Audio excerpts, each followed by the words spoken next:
Talking to... Oh, shit! We're actually doing the podcast. Don. Oh, shit. Shadon. Shadon. Hey, it's me, Pizza Pasta. It's Pizza Pasta? Yeah. When did you adopt that moniker? I was playing a character. Did I fool you? Yeah, I barely... I couldn't tell. Yeah. It was so That's seamless. yes. That's pretty good. You didn't have to click. You didn't have to stretch your face out. You didn't have to put new shoes on. I just knew that you'd inhabited a different space. I could tell by your smell. Yeah. Yeah.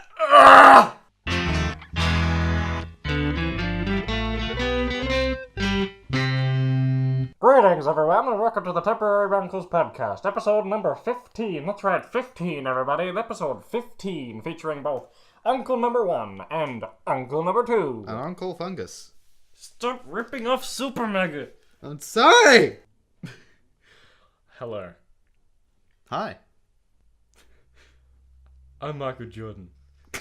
McDonald's restaurants have given me this chance to talk to you about drug use.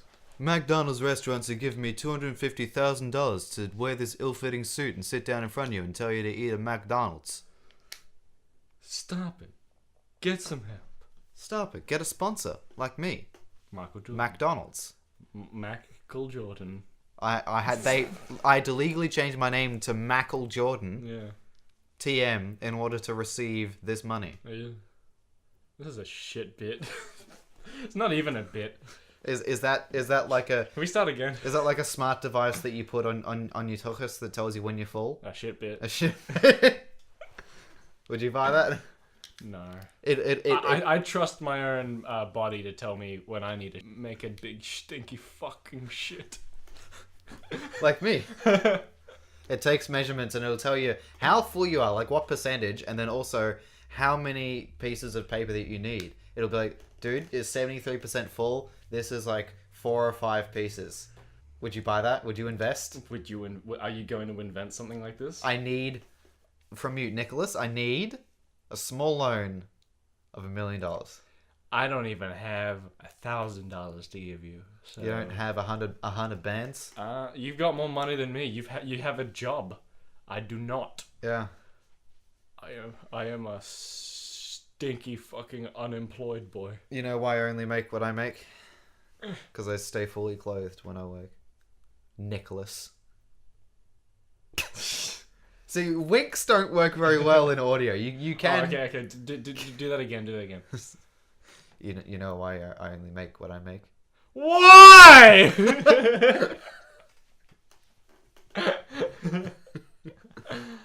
Okay. You know why, you whore. Wink. You did it. Yeah. That's the sound. We've just been fucking rambling for the past like 4 minutes. Although that tends to be how this podcast normally comes around. It's all going in. Yeah, all of it. I'm definitely not going to be cutting out any of that. It's got to make a minimum of 10 minutes, otherwise YouTube won't give us any money. I mean, I'm sure the podcast... Okay, see ya, everybody. No. Sure? I'm sure the podcast will be longer than 10 minutes. You sure?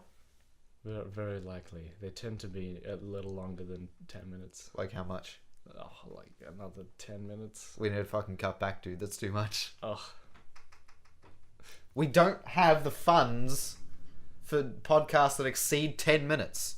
What do you mean? Think I'm made of dollars? Yeah. Think I'm made of monies? What do you mean? I'm meter beater? What do you mean is that by what you fucking said to me? Beater. Beater. So, it's 2019 now. We are like halfway through January, and the last time we did an episode of this podcast was either sometime in November or October or something. I can't remember. Many moons ago. Many moons ago. I mean, it's still the single moon, but many rotations of said moon ago. Back when we had 2. That's how long it was. Oh, yes. See, it's so easy to make you laugh. I just have to make some stupid fucking noise or like a silly face or just something so simple but effective. I mean, you don't need to make any faces. The one that you've got is already doing a pretty good job. Oh! See? It doesn't, I don't even have to do anything sophisticated. I just have to fucking scream and you start laughing. That's just such an intense scream. Like, it's completely inappropriate. It's so much louder than it needs to be. And it's not remotely needed. Yeah. I love it. Yeah. I didn't fucking ask for this, but you gave it to me anyway.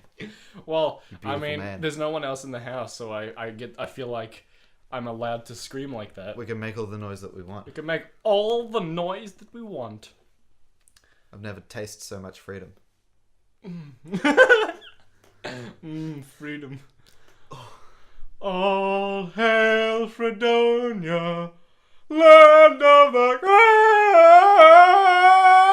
I'm gonna lock all of you up! That's I'm what gonna they sound like. I'm gonna send you all to jail! Gonna raise the taxes! Danny.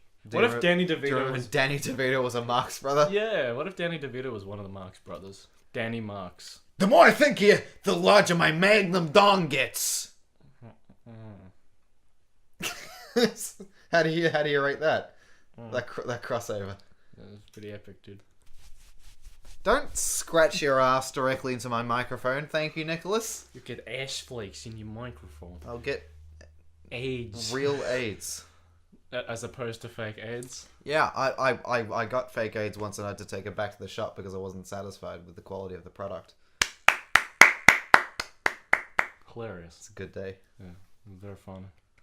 What were we talking about before we went on that stupid fucking tangent? What do we ever talk about? Nothing. That's the whole point of this podcast. It's just us doing absolutely fuck all. It's just our progression into complete senility. Yeah, no. This podcast is just a time capsule of our progression into madness.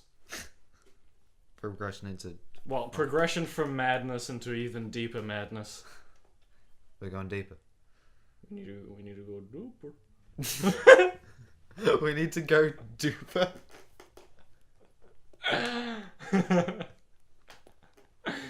You were saying something about the date about it's 2019 it's now. fucking okay. So it's the new year now, and this podcast is officially over a year old. I thought you were going to say this podcast is officially overrated. I mean, there's that. Well, I mean, no, it's underrated because we get like 50... People think too highly of it. We get less than 30 views an episode, and so that's probably why you wanted to stop doing it. Maybe it's But just indicative. But I wanted to keep doing it because I have fun doing it. Because you're a positive person. You like to push forward. You're a smile. Yeah. You're a beautiful smile. Thank you. You make me weep every time I see you, because you beat me. You have a tiny mouth. You've got like seven to 9 teeth. Yes. I haven't seen evidence of any more than that because you've only got lips that travel over fucking 2 or 3 centimeters. You're a beast, Thank you. and that's why you like things. That's how I like things. And so we know you persevere. And so you wanted to have another. How was your 2018, Ben? Oh, that was alright. Yeah. Did you do things that you thought were good? Did you do things you were happy with? Like, are you happy with what you accomplished in 2018? A little bit. You accomplished turning 21. I did. I managed to live. I managed Yes. to not perish for another year. You managed to end, like, Yourself. yet another potential band. I mean, well, the thing is about for the people who aren't in bands. Oh, I can't make too many sweeping generalizations because musicians are a whole Well, you've been in two... a whole score of people. You've so, started 2 bands and you haven't well, I didn't completed start either of them. I know you didn't start either of them, but you've been in 2 potential bands. I've been in 3. 3? Yeah, because I was in a band called Monty when I was in school. I know of Monty. And then I joined Rock and Volts, which never saw... I think that they saw 1 show and then split up. Okay. After I was fired, after I tried to coordinate shit, but there were just too many clashing personalities and not enough actual focus or... Yeah. And then out of that, the singer at the end of that band formed a new band and I became part of her backing band and we played 3 shows together, and I don't think it's really running anymore. I don't know if it's officially still going, but Okay. my mate Jara, who was the guitar player in both of those bands, is forming a new one, and it's going to be like a pop funk sort of because we're playing like Wolfpack and Theo Katzman and 1975. Okay. And so that's gonna be a good time because it's a bunch of people who are nice, who are talented, who can like count up to 4, who can And the markings of a talented band. who know how to like dress themselves in the morning and like not And undress themselves in the night. in The opposite of they morning. require my help to take their clothes back off, but they know how to cover themselves. They shriek and they say, "Let me put it back on," and then I take their pants off. And dance. Yeah, and I completed my second year of uni, Yes. and I'm going So into did my I. third. You did. I also completed my second year, and I've completed uni because I'm not going back. You're done. I'm done. You're finished. I'm finished with uni. So now what are you doing? I'm trying to find a job, and it's very hard to It's very hard to find your first job when you are over 18 years old. Especially if you're looking into a field that is like fucking persnickety Well, and... I mean, I'm not specifically just looking for jobs in the film/television industry. I am looking for like a regular human job. Yeah. And then pursuing film and television outside of said job. That job is mainly just a source of income. The job that I'm looking for. I mean, if I can find a stable job in the film and television industry, that'd be fucking great. Yeah. They're hard to come by. You got to pay the bills that you don't have. Exactly. Or pay for things like making films. Exactly. Pay for things like chicken tenders. That too. I mean, between like new cameras and KFC, what else have you got to I mean, worry I don't need about? any new camera. I won't need a new camera for years. Like, this camera I've got is gonna last me a while. Between Waluigi body pillows and KFC, what have you got to worry about? Exactly. Well, I mean, I have to get my first Waluigi body pillow before I can even consider myself worthy. Between like bad dragon cocksheaths and KFC, what do you got to worry I about? don't have that either. That's No, but that's you're what you confusing want. my life with yours. I've Ass face, scented soap. I just like look over there and like I'm looking in this direction and I've got all this stuff to just look at in the background. I've just got ass face staring at me over there. Oh, well, my name is Ben, thank you. My name is Fucker, thank you. Okay.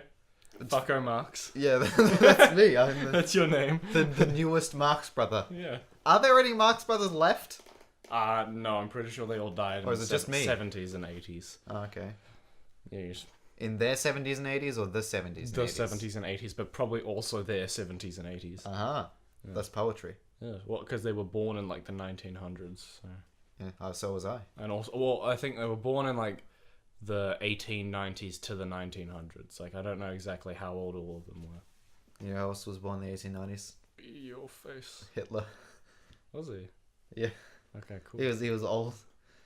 Cool. If that myth persisted about like him fleeing to Paraguay and living in a box, he'd be like 150. Yeah. Yes. He'd be very old. Very old. Yeah, I'm happy with what I did in 2018. What did you do? I started my professional television career. There's that.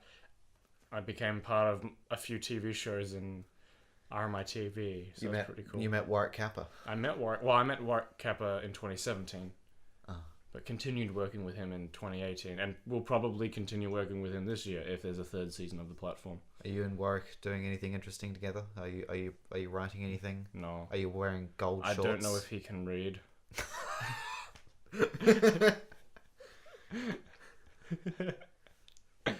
I mean, like, And I mean, I asked him to sign something for me, and he dirtied his hands and he put one paw print on the page. Yeah. Because he was unable to sign his name. And if on the off chance that anyone working for the platform or Warwick is listening to this, that was a joke.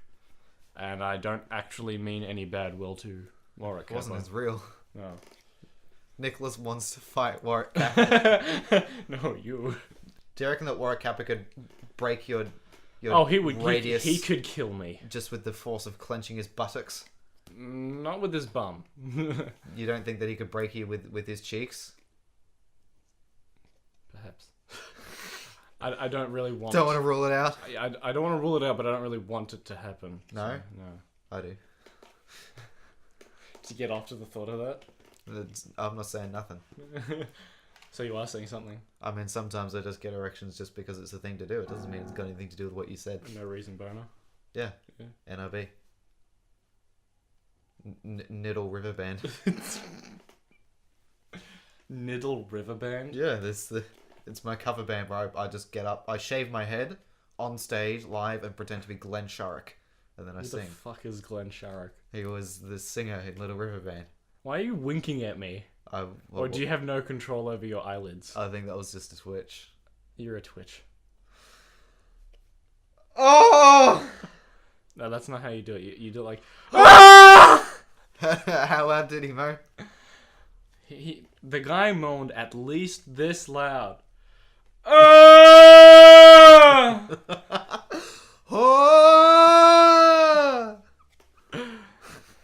It is Wednesday, my dudes. No, it's not. That's like the fucking Djibouti Dubs lady that gets way too excited picking cat hair off of herself.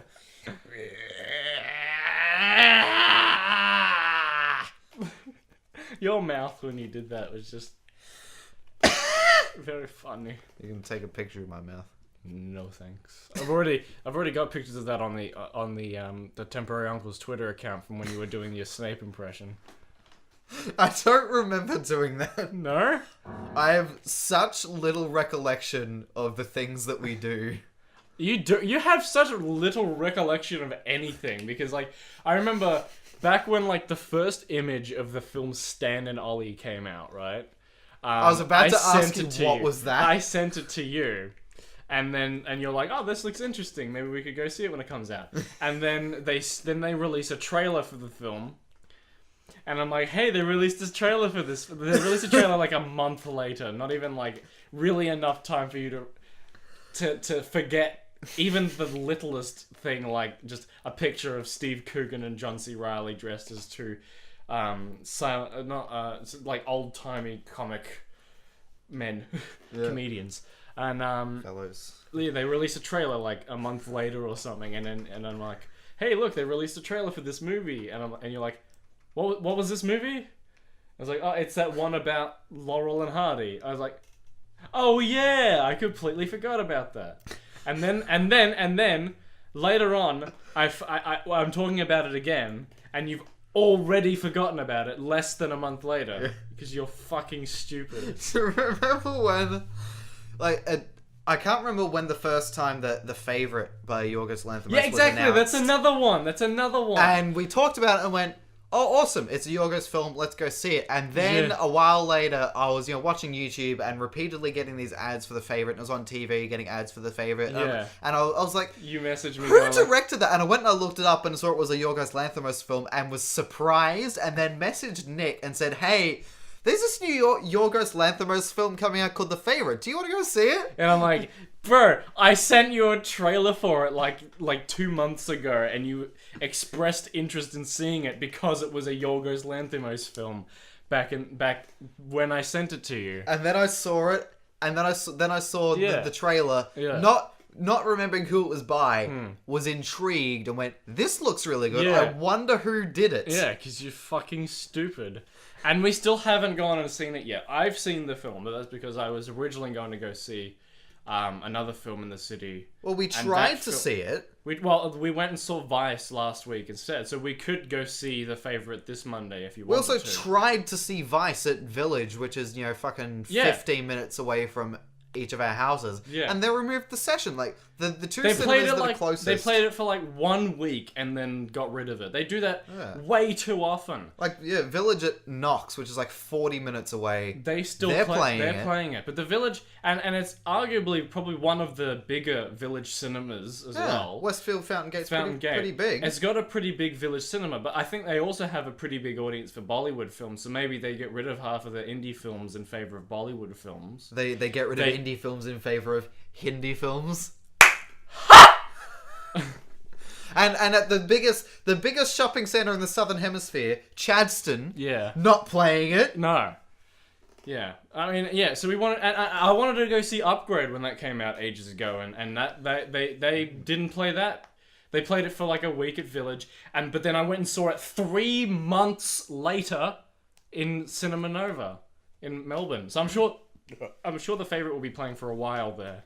The Favourite was really good. One of my favourite films of last year, I'd say. Even though I saw it this year. If you spoil it, I'm gonna But scream. yeah, the problem that I think I like doing lists of like, oh, these are my favorite films of said year. Yeah. But then like half of the films that I want to see, or like a good chunk of the films that I want to see in 2018, don't come out in Australia until 2019. You know. And so it becomes this really annoying thing of, oh, do I classify this film as a 2019 film or a 2018 film? And so I've just basically given up on doing lists like that. I mean, that's a struggle, dude. I mean, I can quickly list off... I've got a list of films. I can quickly list off a whole bunch of films that I really liked in 2018. I might as well... I'll just list them off. And if any of them catch your fancy... Yeah. Talk about them. I mean, like, there are kids in Africa that can't drink water, but, like, you don't know whether a film is technically 2018 or 2019. And... Sorry. Like, first world problems, Sorry, I get that first world problems are first world problems, but it's just like, you know, it's annoying. It's a minor inconvenience, and minor inconveniences still become annoying. You know, they're still annoying regardless of how minor they are. Yeah. That's why it's called a minor inconvenience. Yeah, as opposed to a major one, which doesn't have a flat 3. So there's these ones that are technically 2017 films, but came out here in 2018. There's Call Me By Your Name, right. Shape of Water, Darkest Hour, I, Tonya, and 3 Billboards Outside Ebbing, Missouri. I'd like to see 3 Billboards. I haven't. Good. Have you seen In Bruges or 7 Psychopaths? No.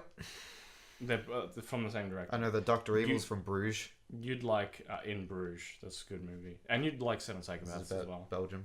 Yes. It's about 2 hitmen on holiday in Bruges. Ah. Yes. Well, there you go. That makes sense. Yeah. They're played by Colin Farrell and Brendan Gleeson. Colin Farrell. I love the Belgians. No, he hates the Belgians in that movie. They live a very long time and they live in the sea. When I grow up, I want to become Belgian. A Brussels sprout. A Belgian lobster. I want to become a Belgian waffle.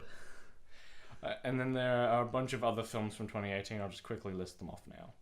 A Quiet Place, Isle of Dogs, Game Night, Annihilation, Death of Stalin, Phantom Thread, Hereditary, The Incredibles 2, Avengers Infinity War, Black Klansman, Upgrade, Apostle, The Man Who Killed Don Quixote, You Were Never Really There, Mandy, American Animals, Halloween, Don't Worry He Won't Get Far on Foot, Bohemian Rhapsody, Suspiria, Sorry to Bother You, Spider-Man Into the Spider-Verse, and The Night Comes for Us. I saw like 5 of those. That's pretty good. I mean, Black Panther was pretty good, but it's a highly overrated film. And like Ant-Man and the Wasp was pretty good as well, but I wouldn't say it's one of my favorite films of the year. Do you think it's considered... Oh, Aquaman also. Add Aquaman to that list. That movie was great. Do you think it's considered racist to like lose your shit over a film just because it's got black people in it? Is that... Yeah, see, I think they tried to make Black Panther just this big political movement, but it's just a fucking superhero film. Like you can, and it's not not even a superhero film where the film is about racism. It's not. It's like just got a majority. It's got a majority black cast. They are mainly African characters, but like the film itself doesn't really have the message about that. Is the film good? It's a decent film. Unfortunately, some of the VFX are really, really like not good, shoddy. Even for Marvel standards, it gets pretty bad in some scenes, especially as the film progresses. Like the beginning of the film when they're like first showing off Wakanda, it's phenomenal. Those visual effects are really good. But then as the film progresses, the big wars, like the big like epic battle sequence and the fight scene between the two, like the villain and the hero, they just look really bad in comparison. There's a lot of floaty head syndrome because unfortunately Marvel's not very fond of using practical suits. They really, really like either just making the whole suit CGI or replacing the practical suit with CGI in post. Is Iron Man's suit absolutely real? Fucking no reason. I mean, Iron Man's suit, it's like when they have like just his head and it's a shot of like belly up or something, chest up, it's usually practical. But most of the time, it's mainly just the chest plate that's practical, and the back plate and stuff. Maybe the pants aren't maybe real. the arms. The pants are very rarely real. I think the first Iron Man movie is the only Iron Man movie to have a completely practical suit. And it's not even practical the whole time, just for a good chunk of the film. I think that it would be an event if we had a majority cast where everyone's pants were real. Like it's just really annoying seeing films like Captain America: Civil War, when like they have a real suit available for Spider-Man, but they just replace him with CGI anyway. Because like it's like why they the could do fuck better. It's not And that that's why, difficult. and that's why I'm not a huge fan of MCU Spider-Man, mainly because the suit it looks too smooth. It looks like it doesn't have any texture. Yeah. Unlike even Andrew Garfield had a great looking suit, despite being a pretty meh Spider-Man. His films were crap, but he was in okay Spider-Man. But Tobey Maguire will always remain my favorite, I think. Yeah. So it's like MCU Spider-Man is like it's not even like, look, there's Peter Parker. It's like, oh, here is a render of a red dude. Yeah. It looks like Spider-Man, but it looks like an animated Spider-Man and it just doesn't really mesh well with the live action place. And I think it looks better in Infinity War, but I think they still have a lot to go for like overall improvement with the suit. In fact, that specific suit looks better in the PS4 video game than it does in the movies. Well, I think that it speaks volumes to the attitude and the approach that people have towards the like superhero movies at the moment, where they go, look, having these VFX things as opposed to practical effects will make this film age really quickly. So in a couple of years, it'll look gross. And it's about going, how many superhero films can we pump out while it's popular? Exactly. So that's my problem with Marvel, is that they are really focusing on just making a lot of movies. They make 3 movies a year. And so obviously they have like a very specific date that they have to get it done by. So they can't really wait to get the VFX finished. That's why I think the DCEU, so the movie starting from Man of Steel to Aquaman and on, I feel like they will age better than the Marvel movies because they seem to be taking their time. Yeah. There was over a year in between Justice League and Aquaman. Yeah. Justice League won't age well unless they release like the proper version of the film.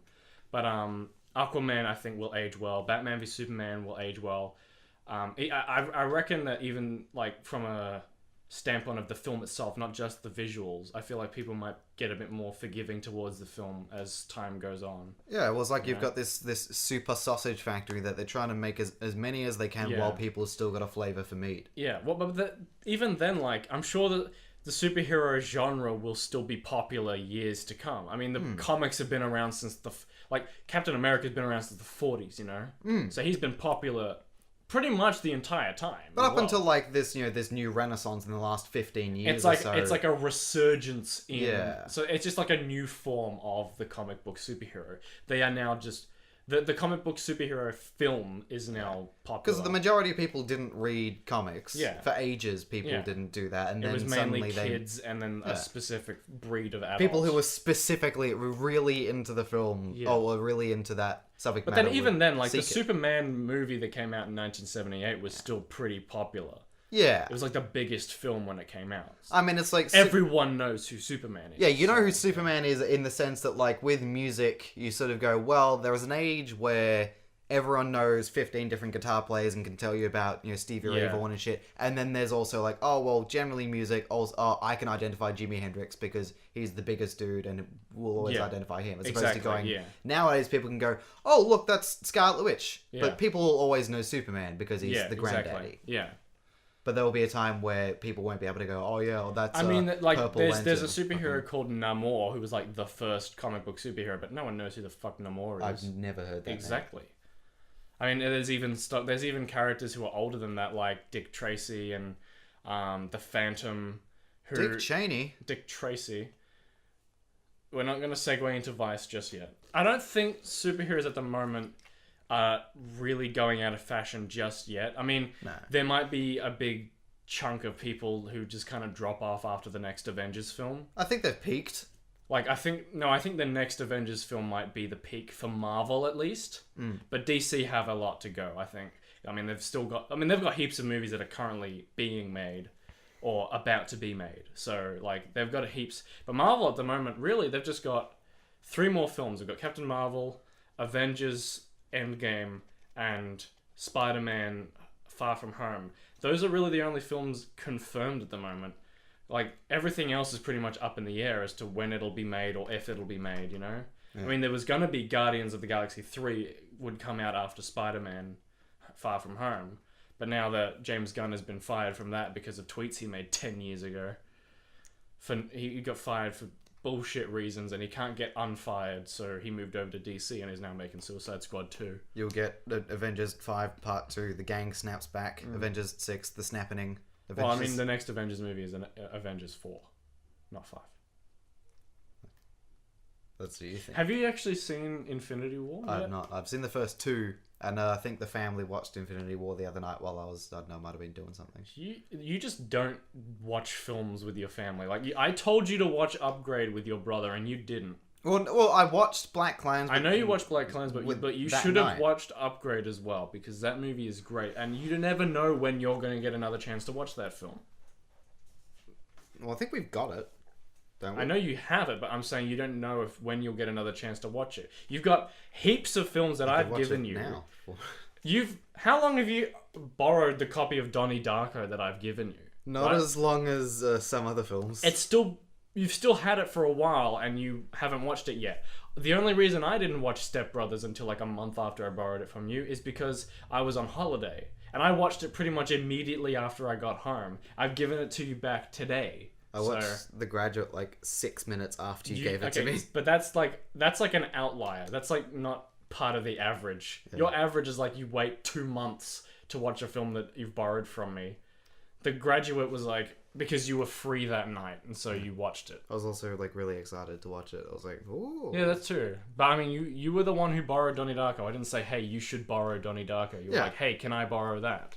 I don't think I forced a film upon you. Apart from really The Graduate. So The Graduate's really the only one where I went, hey, you should watch this. All the other films you've borrowed from me have been like ones that you've chosen from my collection. So, well, there you go. Yeah.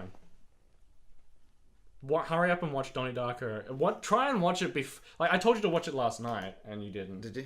No, I think I told you to watch it Friday night because we were planning on meeting on Saturday and that didn't go through. You might say that I have your film in a vice grip. I mean, I'm fine. I've got my fair share of Donnie Darko. I've seen it enough times that I don't really have to watch it again for a while, so you can keep it on you for the time being.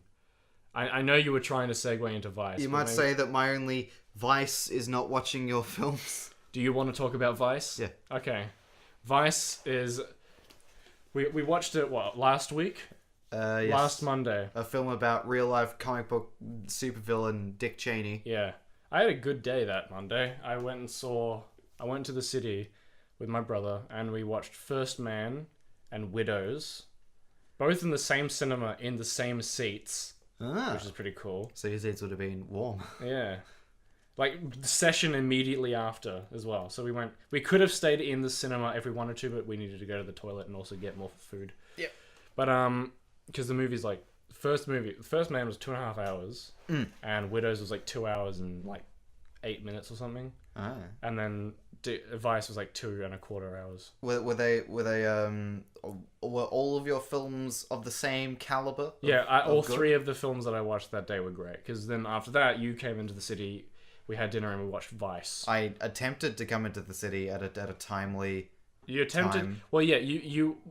If the public transport had worked out and didn't fuck up, then you would have been in the city on time to see Vice. We would have caught the 8:15 showing, but unfortunately we had to wait till it's the 9:20 showing because public transport decided on that specific day to fuck up. I think that what happened is that because of the temperature, it was like mid-30s or something, that it got so hot that parts of the track, had expanded and just sort of shat themselves, and it wasn't parts of like the brand new train track. It was a Carnegie that it broke. Yeah, so parts of the brand new train track. It's been out for like 4 months. Yep. I think the new Carnegie station. Yeah, but you can't really sort of That's help it pretty. with the That's still temperature. incredibly new by train station Oh, standards. yeah. So yeah, that's pretty fucked. I mean, most train stations are very old. Mm-hmm. And most of the train stations on that line are really old, apart from the new ones that they're building in replacement of the old ones. Yeah, well, the ones they're that were putting really up in the sky. yeah, the ones that didn't need to have their Well, like the tracks removed because they didn't go over roads and all that. They're all still as a lot old. of people are annoyed by the new train stations because they feel like they're breaching their privacy because they're going over their houses. Yeah. You can see into some people's backyards, and so yeah. I mean, if you're up in any high-rise building, you can see into people's backyards. Yeah, so that's not really exactly. that's not really a valid argument, is it? No, If you- I'm just stating that some people are. I'm not on their side. Yeah, I know. I don't live near a. I mean, I don't really go out in my backyard that often anyway. I mean, to tell you the truth, I've been on the Skyrail and looked out the windows to see all the new things that you can see. Yeah. And a lot of it is backyards. And the thing is, Yeah. I'm like, oh, I want to know what's going on over there. Well, I mean, yeah, and yeah, back because they used to have fences because the train used to be on the ground. Yep. And the way to avoid having your privacy broken is don't be Rudy nudie in your backyard. Mm-hmm. And that's the solution. That being nude in your backyard shouldn't be your vice. See, I tried to do what you did. It was even better. Yes. Vice. What did you think of Vice? Because I've been talking about movies for the majority of this. I wanted to hear you talk about Vice. I enjoyed Vice a lot because the thing is, when the Bush presidency was in office, I was quite young. So like when people talk about like a huge event in a lot of people's lives, they talk about 9/11. And so in 2001, I turned 4. You were still 3 when it happened, though. Yeah, because it was September. So I was a month or 2 before turning 4. So I've got no memory of 9/11 because neither. when I was 4, I didn't have much of an understanding of the world that existed beyond my house. Yeah. There was my house and there was kinder, and those were really the 2 places that I understand that existed. That and my grandparents' place. Yeah. So America wasn't something that I was even aware of. And George Bush, as I grew a little bit older, was just this funny grey-haired fellow that said stupid shit. Yeah. Like, fool me once. There's a saying in Tennessee. I think it's from Texas. And he was just this blubbering idiot. Yeah. And my idea was that, well, he's the president, so he's in charge. And so anything that goes wrong, that's George Bush's fault. And the thing is, from a culpability perspective, from a legal perspective, if you hold the highest office, then really you are responsible for what goes on. I don't think I was really aware of George Bush until I was like in prep or grade 1. Until I was maybe sort of 10. Like I didn't, like I'd probably heard the name before then, but I didn't like I know knew who he was, but I didn't know what like his. I knew like about the person George Bush, right? You knew he existed. I knew he existed. I'd seen him on TV. Yeah. But I didn't really know who he was, what his job was, or really much about America apart from that they make things that I like TV shows. That's and stuff. just where things come from. That's where a lot of the movies that I watch come from. Yeah. That's pretty much it. And even with 9/11, I can't actually remember the moment that I realized what 9/11 was or that it happened. It just kind of phased into my life and then became part of my knowledge. Yeah, it wasn't like for me, it wasn't like someone sat me down and was like, now 9/11 is a thing. That was like, at one point I was just aware of what happened, and then later on in school they went over it in depth. It's probably similar to how you learn about the world wars and stuff like that. It just kind of becomes part of the things that you know. You're not really sat down and taught about it until you do history class or something. Yeah, and by then at least you have a cursory understanding of what those things are. Yeah, like you can never really remember the moment that you said, "Oh, hey, World War II happened," or World War I happened. Yeah, it's just kind of it's part of history, and so it might have just been dropped into conversation. You're just like, okay, there existed a time where the world fought itself, Yeah, so you understand that at one point you didn't know that, and then at another point you did. Yeah. And it's like, okay. I mean, I also would have been 3 when 9/11 happened, but I had just turned 3 a few months ago. So with Dick Cheney, I knew that he was the vice president, so like knowing that he existed was I probably found out about him as a person a little bit after George Bush, because I suppose that if you're young and you don't really know what a president is, knowing who the president is already an achievement in itself. So I knew that Dick existed, and that his whole the whole Bush presidency was a bit of a joke, and then Obama came in and people were more favorable towards him, although people do criticize him as they do all presidents, and there are legitimate things to complain about with Obama. Like that time he wore a tan suit. Or the fact that he eats, Dijon mustard as he eats like Grey Poupon mustard, and people giving him shit for being fancy.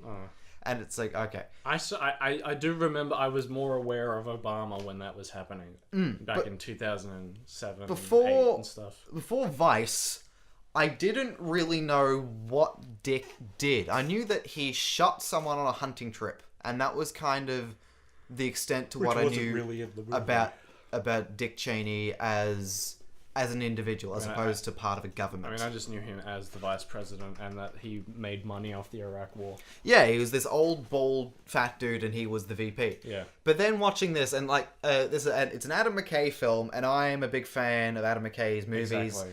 And Same. it's got a really good cast.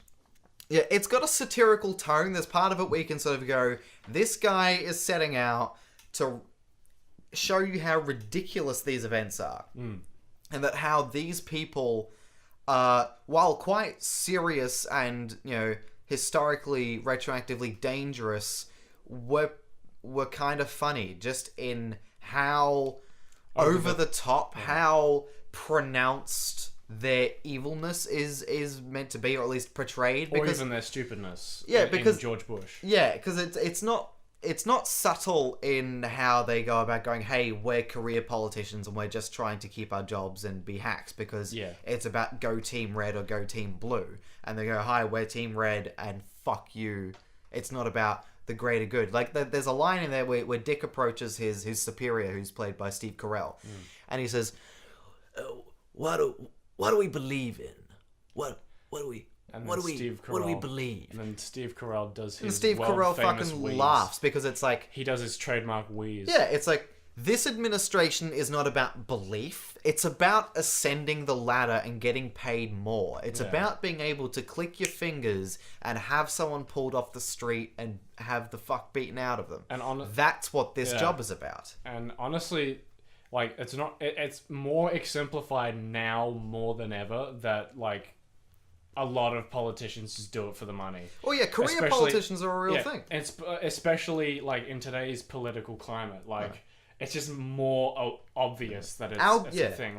Especially in Australia, where our government in particular. Our government is just made up of people trying to do a job rather than actually trying to run a country. It's like when you hear about people that work an office job and they turn up and they screw around in their cubicle and they don't do much work, and you half admire the people because it's like, hey, they worked out how to not work too hard and also make a buck, but also their job objectively sucks. But the thing is, these people are doing that, but they're also responsible for the administration of our government. Yeah. And so when you hear that it's just people giving handouts to each other and just wanking each other off and just patting each other on the back and going, good job, people, and saying really nothing when they're asked to be accountable by the media. Like when people come and say, look, you killed all these fish in the Murray-Darling River, what do you have to say about it? And they just sort of and ah and fucking eat an onion and walk off and laugh into the sunset. And these are real people, and that was what Dick Cheney was emblematic of, except on a much grander scale, because Australia, while a large country geographically, isn't a big player on the world stage. No, right? So, but America at that time, well, I'm sure there's probably more of America, more of the space of America. There's more of America that is populated than there is of it in Australia. I'd say. More of Australia is just desert. Yeah, America is more diverse in its people, because there's what, 300 million people that live in America, We've got as opposed to probably like about 23 million that live here. in the whole country. There are more people who live in Tokyo than in the entire country of Australia. Yeah. So, And so, yeah, Adam McKay set out to sort of go, look at how crazy, like, Fantasyland Hollywood villain these people are.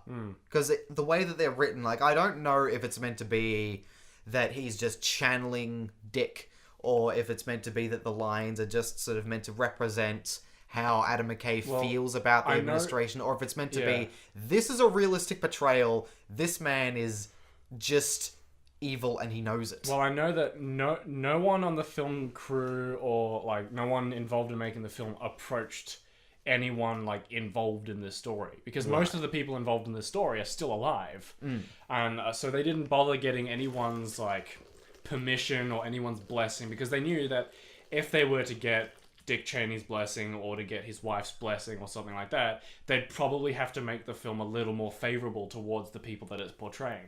Yeah. Like, I feel that maybe Dick would be proud. I think Dick would be proud. I mean, this film just kind of... Like, you can take this film in two ways. You can take it for the satirical masterpiece that it is, or you could take it as a film that is praising Dick Cheney for his, like, bravado and the way that he ran things. And you could take it that way, I'm sure. If you want to be that guy... If you want to be that guy, yeah. Then, yeah, you'd look at it and go, oh, well done, great, I want to do that. I It's mean, like... I'm surprised that the MAGA group hasn't embraced this film for, like, portraying Dick Cheney in such a way, you know? Or something like that, you know? There are... More people are just going towards this film being like, hey, this is a satirical masterpiece and these people were horrible, you know?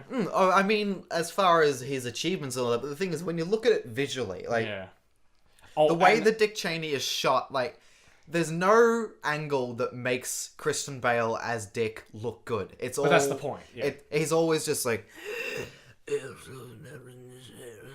He's got such a low, gravelly voice, and he's huge. He just rests his hands, his arms, his whole forearm on his bloated Homer Simpson-ass gut. Yeah. This Syphilitic Henry VIII looking, balloon looking motherfucker. Yeah.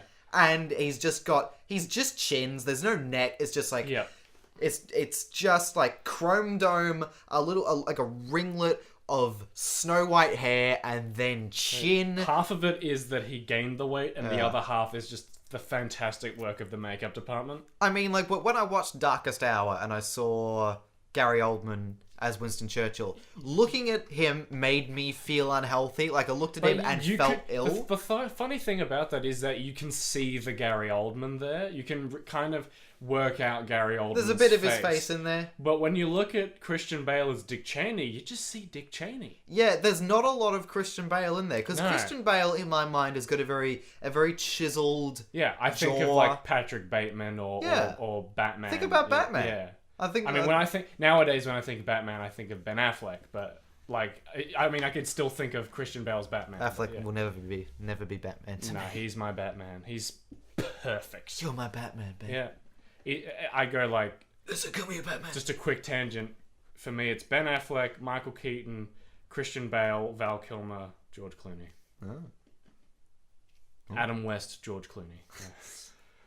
Adam West was a better Batman than George Clooney, because George Clooney was like trying to make the dark, gothic Batman of Tim Burton act like the goofy Batman of Adam West, and it just didn't work. Yeah, I think that a lot of the... I mean, the movie's funny, but it's shit. That film's problem has probably got a lot to do with the director, because you probably just shouldn't...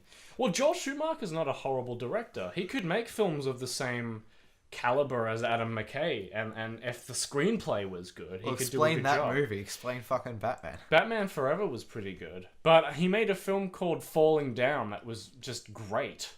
I thought it was fantastic. It stars Michael Douglas as like a clerk who just kind of has had it, and he goes on this fucking rampage pretty much, and it's really good.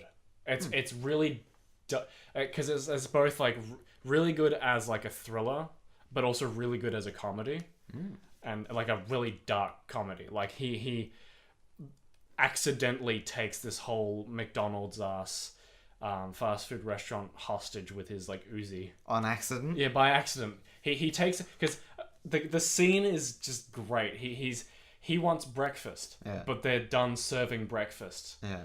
But it's only like 2 or 3 minutes past breakfast time. Yeah. And so he's just saying, I want a breakfast. Yeah. And so he loses it and takes out the gun that he has in his bag. Yeah. And then everyone's fucking crazy. And then he realizes, oh shit, I shouldn't have done this. And then he commits fully. Yeah, he just kind of goes on with it. He just goes, okay, yeah, just give me the breakfast. Or I will. And he's just like, because he can't put the gun away now, because otherwise they'll call the police and stuff. And yeah, and it's just a fucking great scene. It's a great movie as well. It's about just going really too far and not being able Pretty to... much the whole movie is, and the twist at the end is just really well done. Not too. being able to say, look, I'm sorry, I didn't mean to pull my gun on you. Yeah, pretty much. But they also know he has a gun. Yeah, exactly. But basically, Back to Vice is very Vice. good. I really like the way that it was made as well. It's not just like your typical biopic where they shoot everything from a... Basically, they just shoot it from a cinematic point of view. They make it look like, oh, everything's happening. But they do some really interesting stuff, like the Shakespearean scene, or having a lot of scenes where like text flies out at you, and a lot of scenes where they just kind of... I mean, the way that it's edited, they move back and forth in between timelines a lot. Yeah. And just, the way that it's made is just really good. I was just think. remembering like They the, took the middle of the film. Exactly, in the middle of the film, they have this fake credits sequence. And it's just great. They took full advantage of the medium of film. And I feel like a lot of films don't really do that. Like, for example, the film... one of my favorite movies of the year, Spider-Man Into the Spider-Verse, took full advantage of the medium of animation. Okay. And it's just fucking gorgeous and incredibly well animated. And in fact, it's innovative in the way that it is animated because they use a few techniques that haven't been done before. Is that the in a big budget film? Yeah, it's probably the best Spider-Man movie to come out. I was gonna say Miles Prower, but that's the name of Tails from Sonic. Yeah, I mean, there's a character called Prowler, so What's the kid's name? Miles Prowler. Oh no, I mean in Spider-Man. Yeah. Miles Morales. Morales. Yeah. Not Tails. No, he is. I mean, I feel like a lot of people were sleeping on like the fact that Spider-Man and Aquaman, 2 movies came out with their lead protagonists being mixed race.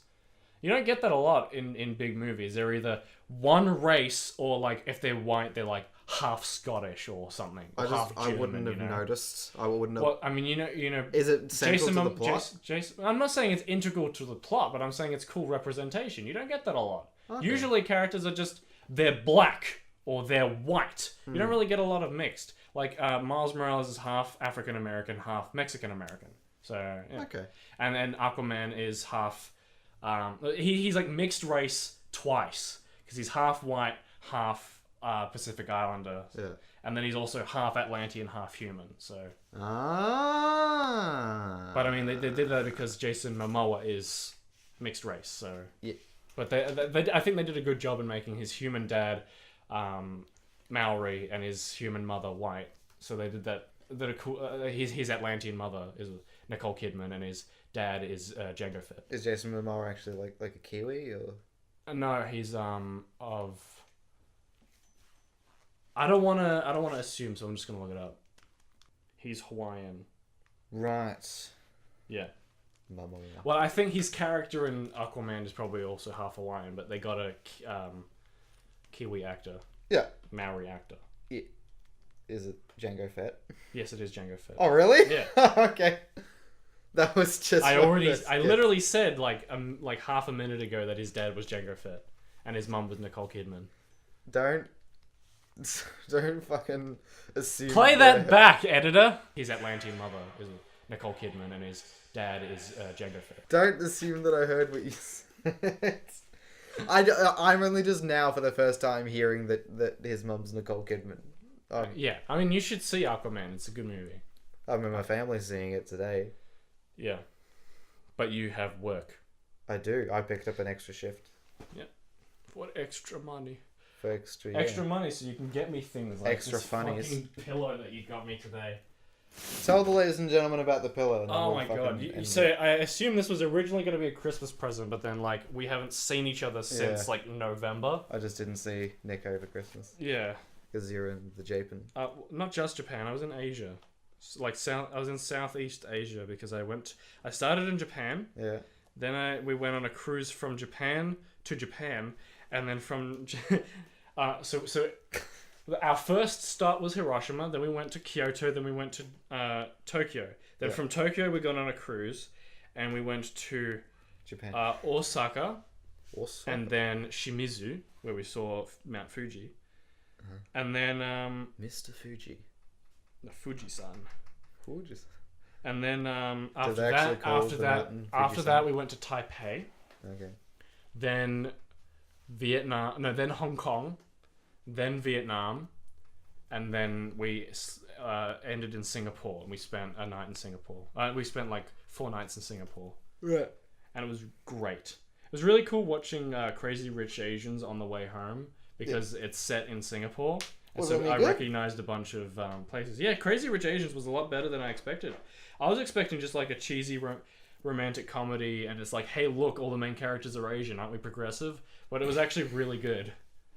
It was interesting seeing it, and then looking at the director and seeing that none of the other films that he's made are good. I'd say it's definitively less progressive to make, to make a film with any particular racial bent and then have it pointed out to everyone, go, look at us, everyone, as opposed to just doing it. And Exactly. Like Black and not saying Klansman, for anything. example. Black Klansman, I think, was incredibly progressive. Well, it makes sense that because it's Spike Lee's. And Well, it was also about being progressive in the 70s. So. Yeah, exactly. Well, I mean, a movie like Aquaman, that's a progressive movie that didn't point out that it was being progressive. Wonder Woman did the same thing. Wonder Woman was the first, like, big-budget superhero movie with a female lead. With a fucking Jew. And with a Jewish lead. Well, no, Ant-Man. Paul Rudd's Jewish. Anyway, this pillow that you got me, it's a sequin pillow, one of the ones that you can, like, flip the sequins. Yeah. And on one side, it's just all black. And if you... I'll probably post some pictures on Twitter and Instagram. On one side, it's all black, and on the other side, it's Nicolas Cage's face. But it's like only NG's version of Nicolas Cage's face, where there's a whole bunch of just background skin color, and then right in the middle of it is his face. Well, yeah. It's weird, and I fucking love it. Yeah. It was one of those things where it's like, oh, I wish I had one of these, but I'm not gonna buy one. Yeah. And then out of nowhere, with no warning and no like expression of interest from me, I just get one from you. I saw it and I'm like, Nick would like that. Yeah. And you were correct.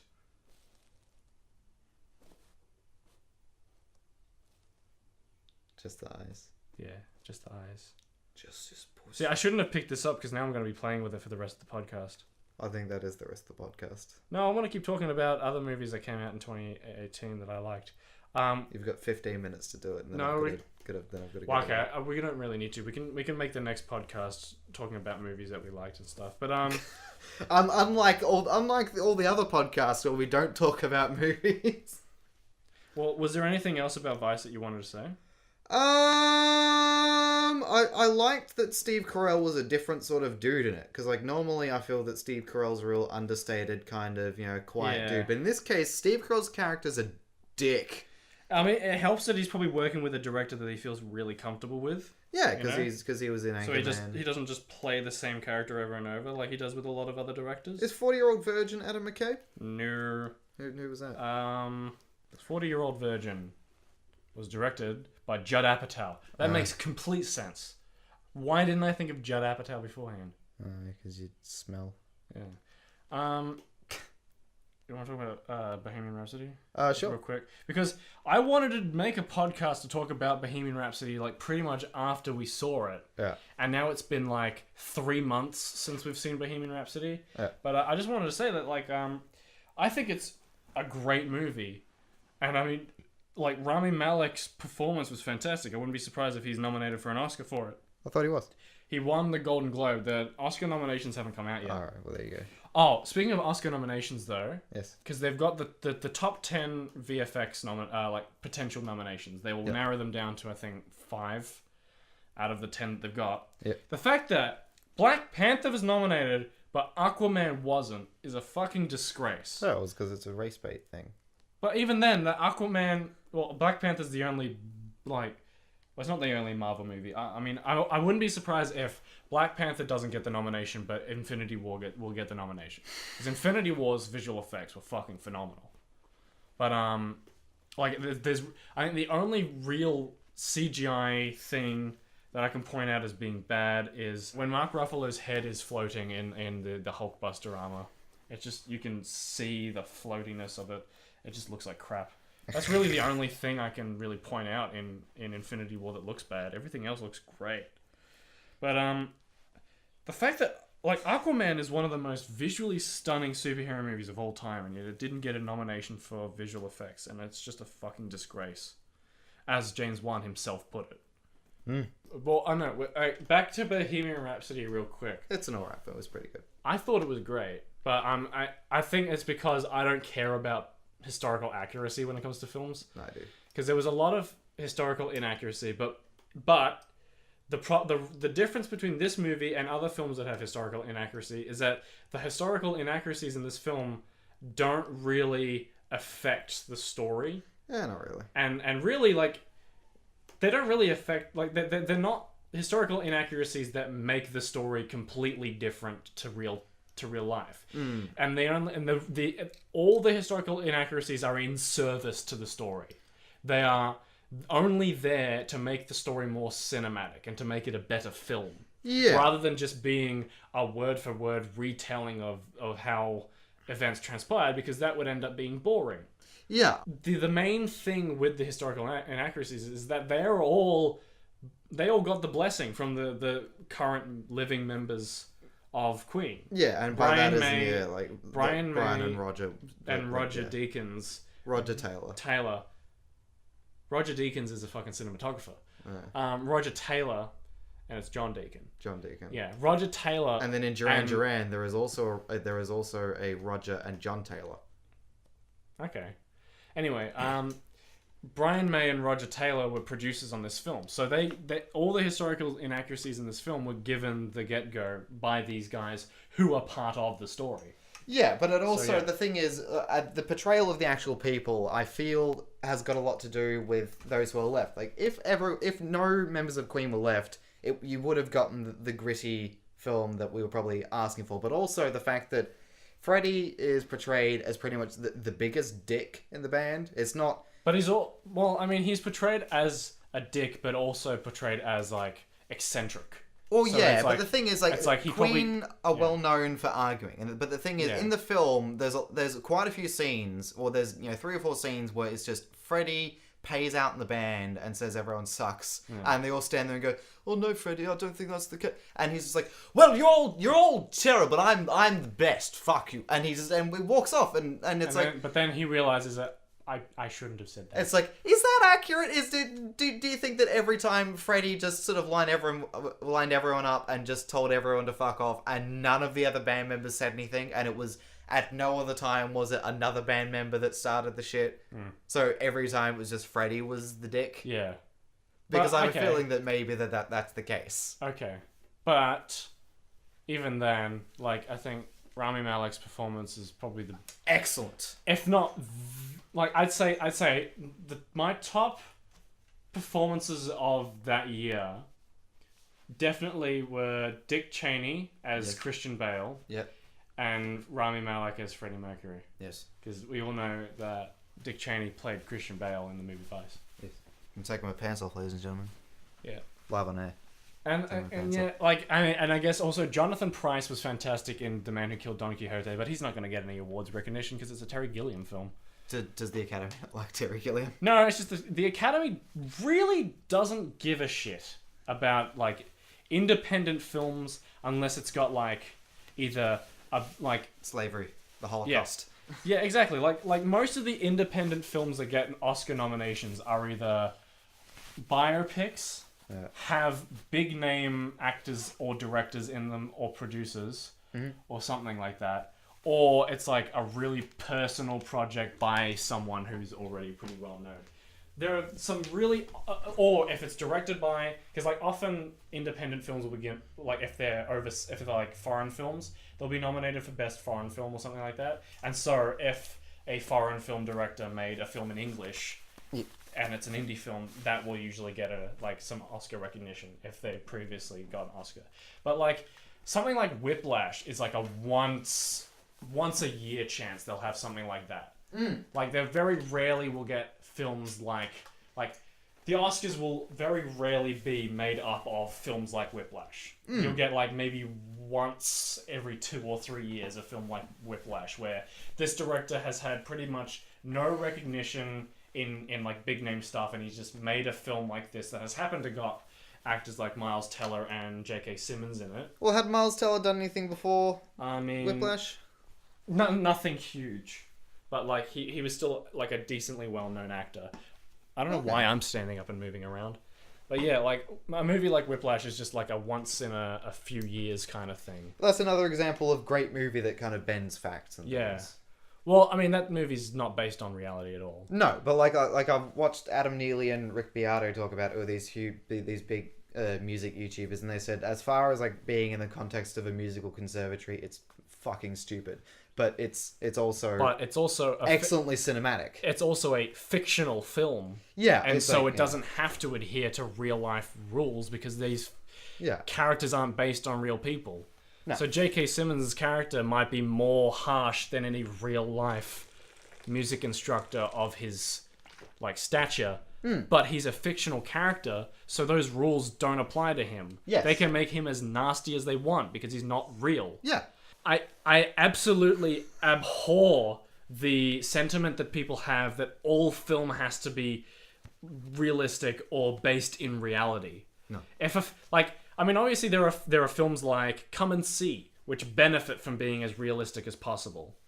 Or films like even something like The Bourne Identity is more realistic than something like Mission Impossible.